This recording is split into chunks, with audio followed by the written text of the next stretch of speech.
Welcome everyone, and welcome Simone.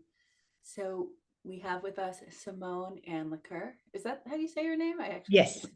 Very good. Who is a trauma specialist and the owner of Compassion and Voice. And Simone, why don't you tell everybody a little bit more about your work? Wonderful. I'd love to. Well, I'm trauma therapist, as you already said. I'm also a certified trainer for nonviolent communication, and I'm a trainer in Havening techniques, which is a trauma technique, very helpful also working with trauma or for building resilience and impacting the brain in a very positive way. Mm. And tell us a little bit more about the technique. What I don't think So everybody's heard of it.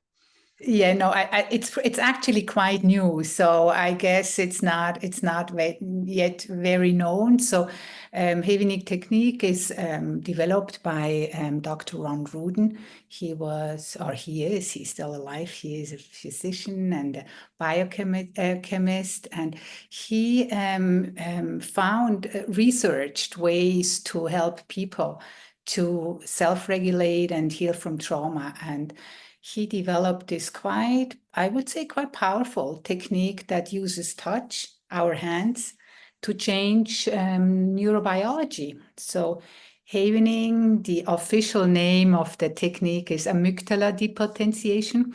I'm happy that he chose Havening. Haven means a safe harbor, a safe haven, not a heaven. Well, sometimes it feels like being in heaven after a session, but it helps us to calm and to regulate. So, what happens when we use touch? And touch is like doing with your arms down, like with your hands from your shoulders to your elbows, or just with your hand as I'm doing here.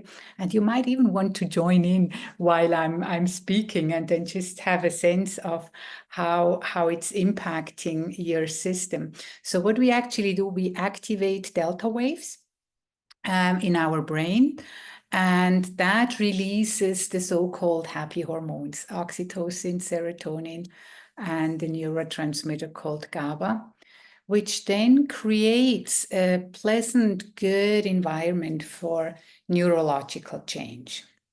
So, if we are in a stressed or stressful, fearful state, or we are reactive, or maybe sometimes when we are triggered, we have this fight, flight, and freeze reactions, then this calming, soothing touch, when we do it with ourselves, actually helps us to get to a more calm, peaceful, and safe state. And I really enjoy because we can use it for trauma, working with trauma, kind of going into the past, but also as well strengthen our resources and our resilience, our well-being. What I find really beautiful in Havening, and that's why I'm so happy to work with it and also teach it to people, is actually how easily it can be combined with other techniques. Hmm. Conventional psychotherapy, hypnotherapy, any kinds of when you use like the body. And I use it very often in combination with nonviolent communication. And so, this show is about how we can bring self-connection and healing techniques to uh, well, coping with what's going on in the world and making a difference for in the world. How can these techniques make a difference for people who want to make the world a better place? Well, actually, in both, in I would say in both or two ways. First of all, really starting with myself, I can apply it to myself, just, just rubbing our hands. And very often we do that. You're a speaker, I'm a speaker. Very often I stand in front of people and just do some kind of rubbing my hands, and it's calming down my system. So if people use it for self-regulation, it's really to calm down, to get to a place of inner poise and inner peace. And I'm just so convinced when I'm in that place, my brain functions better. I can think better. I take better decisions. I'm coming from a different place than when I come out of or act or speak out of a fearful place. So in that sense, it's helping each person who is actually applying it. And then, I'm just so convinced through my own experience how important it is, especially for coaches and people who are working with other people, to be trauma informed, and also to have a sense what is trauma all about, and also being trauma sensitive. So knowing and teaching people to know when they have a reaction that is actually a trauma reaction. And trauma reaction always means I'm kind of losing the capacity to be really present in the moment, and I filter everything through that lens of the trauma. So to have an awareness when I myself, or when I work with participants or clients, when they have a reaction, to understand what's going on. So that what I call trauma sensitive. And then, of course, having the tools, the techniques to integrate and to practice in those moments when we most need it. So for me, taking care of myself, and then also being able to sense where people are, and if something is being triggered and something is going on, to have something very easy at hand to help them to get to a calm and peaceful place again. So I think it's important. It doesn't have to be this practice, but I really have a sense that it's really helpful to be trauma informed, trauma sensitive, and in best cases also trauma integrated. Wow. So I think my first thought when you sort of demonstrate, right, sort of what I would call petting ourselves, I know that's not necessarily the words you use, that it's almost like a substitute for being like hugged or petted by a caregiver or a loved one. And my thought is that it's probably less effective than having caring touch from someone else. Is that what has there been research into that? Are there ways to make it more effective, given that our body seems to partially tune out self-touch compared to touch from others?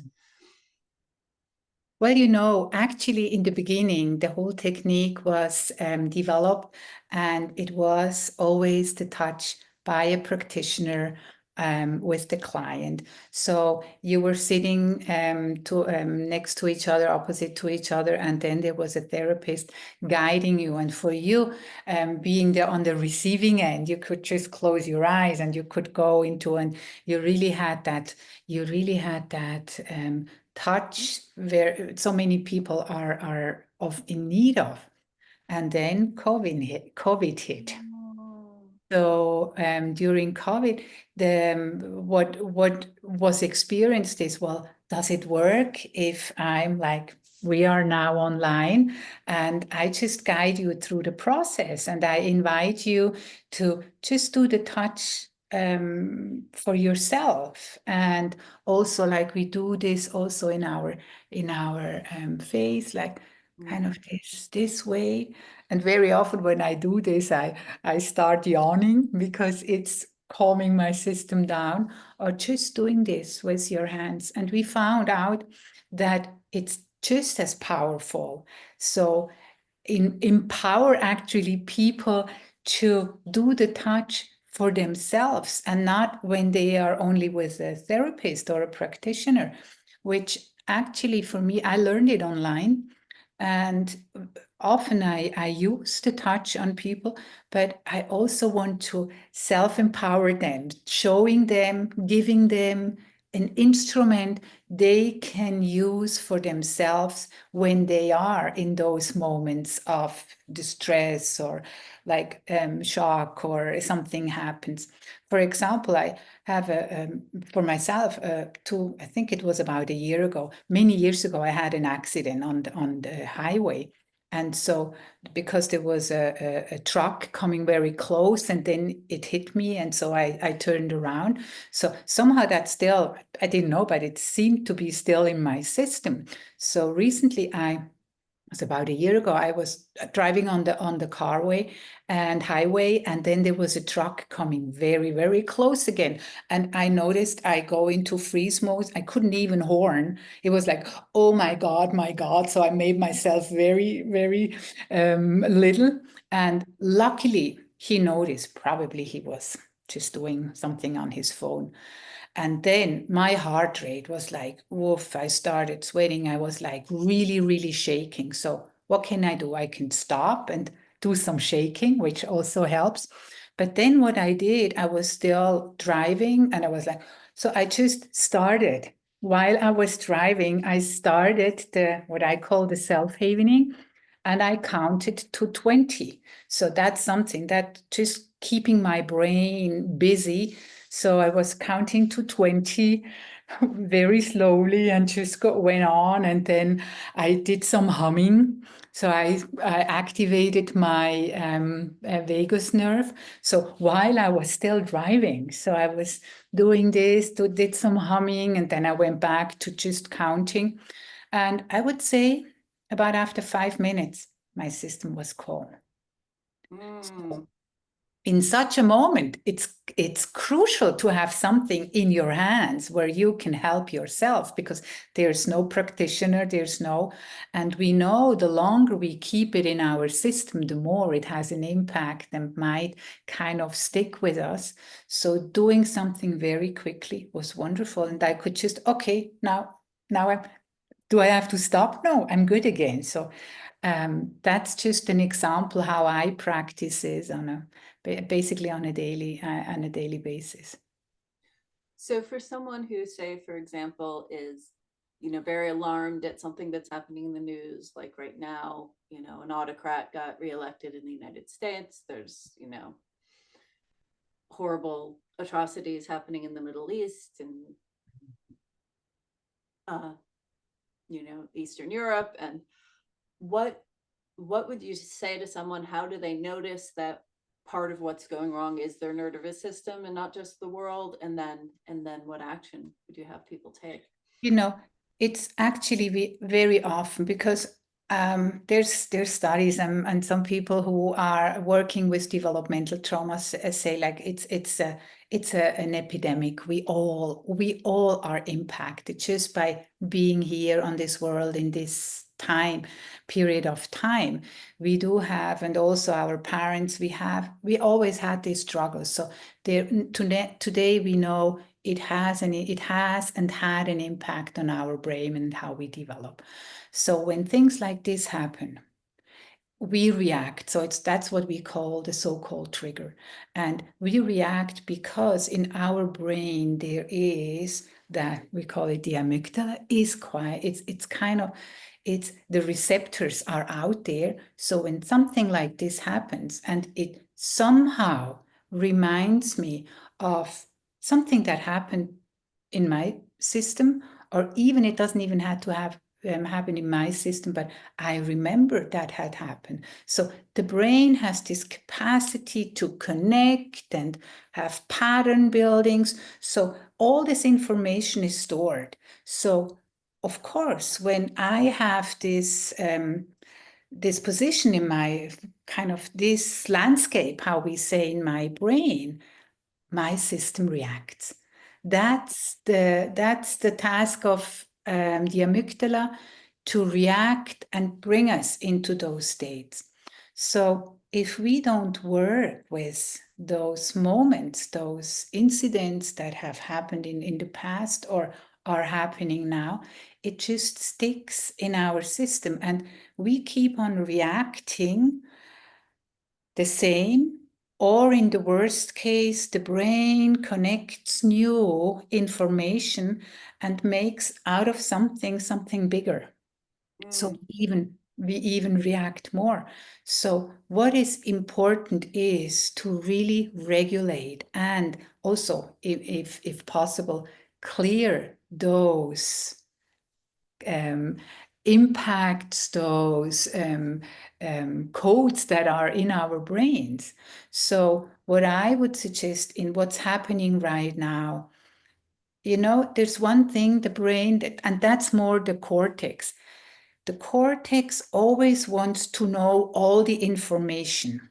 So that kind of wants, that's keeping us on the news. That's keeping us exposing ourselves over and over again to that what is fearful. And it's actually not really helpful when we come from that fearful state. So we are even more getting more nervous. So what I would suggest is really to calm our system down on a daily or even hourly basis. If I notice there is stuff going on and my brain, my thinking, my system goes nuts, because I'm trusting that when I'm in a more relaxed, calm, and a safe space within myself, my thinking is clearer. So I actually do better. I'm able to have better reactions, better decisions than when I'm acting out of fear. And I think we all know this. So to what's going on right now, to really kind of help your system to calm, to regulate on a daily basis. And when you notice that your brain wants to know, because what the brain wants to know, that the mind wants to know, because the mind thinks, when I know all the consequences, I can prevent from further harm. But very often that doesn't work. So it's that calming system, that being in your center, that helps you to come from, and I know it's very difficult. It's difficult for me too, especially when I'm triggered, to come to a place where I can breathe and think and look at things how they are, how they really are, and not how I fear them to be.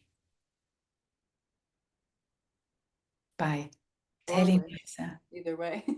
yes. Yeah, yeah, Mm. yeah. So I have a theory of change model from emotional self-connection to social change, and one of the first things that emotional self-connection provides for is clarity. And Yes. yeah, And I think most of us notice clarity is hardly ever there when I'm in a state of panic or fear. Then it is chaotic.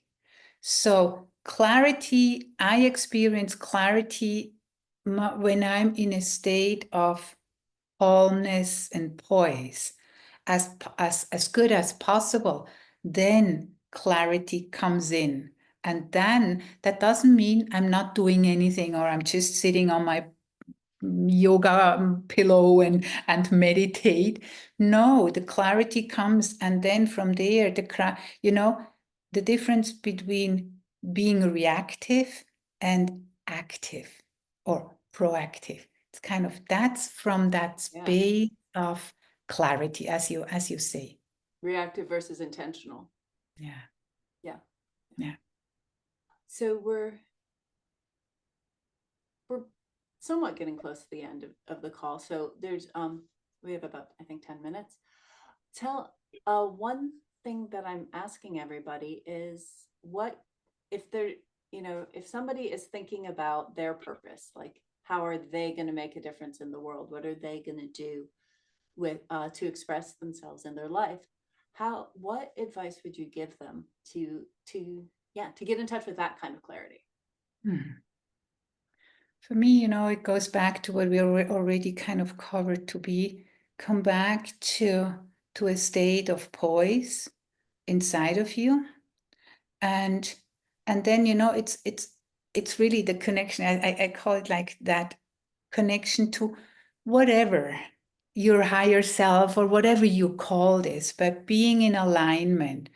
And from there to listen and to see where am I called to do so? Where am I called to bring myself in, to bring my gifts in? And then, very often we have a clear calling. And it means that change is needed. So it's always like it's a clear calling, in my understanding and my experience, very often is connected with courage. And I like courage. I like courage because courage is that place of my heart. It's coming from my heart. So it's connected with la cœur, in French. So it's something from my heart, but it needs courage to do the steps in that direction. And so first thing, to be clear, yes, and then to have the courage to follow up. And sometimes that means I have to do changes, I have to leave stuff behind. And my experience is I only know if I'm on the right path when I have done my steps. Kind of in the retrospective, I can say, oh yes, that was a good choice. That was the right way. And when I don't dare to do the steps, it is like, yeah, my mind kicks in and gives me all this. So just start acting from your heart. And what I do for myself. I do what I call the intuitive writing. I ask my higher guidance, what do you want me to know? And then I open up my mind, my heart, and I start writing. And very often I get very clear messages that I can or cannot follow up. Whenever I follow those internal wisdom, I'm always on the right track. So it's a long explanation to what I would say, but that's the way how I do. That's so interesting. Yeah, I must have thought about this, but I haven't in a long time thought that, courage and la cœur is the same same root, that the heart is what gives us bravery, makes us brave. And then the last question is, tell everybody about the free gift you're offering. What I do, we did already a little bit. So I thought for those people who are interested in doing the self-havening, I put on a sheet of paper where you can do, like, especially when you're in emotional distress, you can rate it by 0 to 10, how intense you are. And then it is guiding you through the havening touch and some ways to involve your brain, your memory, and kind of do some what we call like just activate your brain by counting to 20, as I did when I had this that moment of stress on the highway, or humming is a very good one. Or you can also just move your eyes from left to right and do this for a couple of minutes. And then again, connect with that stress situation you had in the beginning. And then again, you measure. So when I think about it right now, how high, and normally what happens is you go down quite quickly. So that is, it's a sheet of paper, and because I know there's also on my mailing list, there will be also like maybe a couple of German speaking. So I actually put a German and a German version and an English version, so people can download this and use it for their personal use. Great. And I had a question. Oh, yeah, I had a question. Since we have a couple minutes, I'm going to ask a question I thought of earlier. So you're saying, you know, your advice to people is to check in with themselves. Am I anxious? Am I triggered? And if so, they can do these self-calming practices and then be intentional about their actions. What can somebody, is there anything somebody can do if, like, you're at a meeting, or, you know, you're with another person and you've sensed that they've gone into, right, a trauma response? Yeah, is there a way to offer support without being dismissive or invasive, I guess? You know, I actually there I have an example. That happened to me during COVID, when one of the participants, and she allowed me to take this as an example and bring this to people. It was about wearing the mask, and she was so out of, like, she was just crying, and I had a training to start with, and what I asked her, I said, "Come on, just give yourself a hug, just for a moment. Give yourself a hug and breathe." And that's what she did. And then I had the idea of also teaching people. There were nurses I was giving a class to. So I said, you know, you're a gift, because I'm actually want to teach that to the nurses. So this invitation to just give herself a hug and do the evening touch actually helped her immediately. It was actually, we had 2 minutes before I started the class. So it was so quick that she was able to do the training with the mask. And of course, underneath, there were trauma events we had to deal with afterwards. But for the moment, it helped her to do what she actually was here for. So if you have people that are in that, it's just give them, you can and you I'm always do the same. So I'm not just asking you to do it, I always accompany you with the touch. So it's something about the mirror neurons that help, and me doing the same, because people might feel strange doing it, but it helps to really regulate, and I'm there in their presence and do exactly the same what I asked them to do. Yeah, well, I even noticed when I was doing this that I feel more soothing when you're doing it at the same time, right? But yeah, I can imagine, like, we're at a meeting, somebody is really upset in a way that doesn't seem proportionate to the conversation. For someone who has some degree of trust with them to say, hey, would it help you to give yourself a hug? And then demo it. Oh, that's very powerful. Exactly. Yeah. And maybe just to add this, what we talked about now is like the self-havening, it's for self-regulation. And of course, I want to be very clear, if like deep trauma is involved, I really recommend people to look for a certified practitioner, either havening practitioner or in any field of trauma, because if there is like trauma involved, we actually need the support of someone who is present with us to guide us through the process. So yes, there's a lot we can do for ourselves, and it is also very helpful to ask for help in those situations where you notice, there's deeper stuff going on here than what I'm able to deal with right now. So please go and ask for a certified practitioner or just professionals. Well, thank you so much, Simone. Thank you for your, clear explanations, your calm, and your obvious love for people. It's really great. Thank you so much for having me on your show. You're welcome.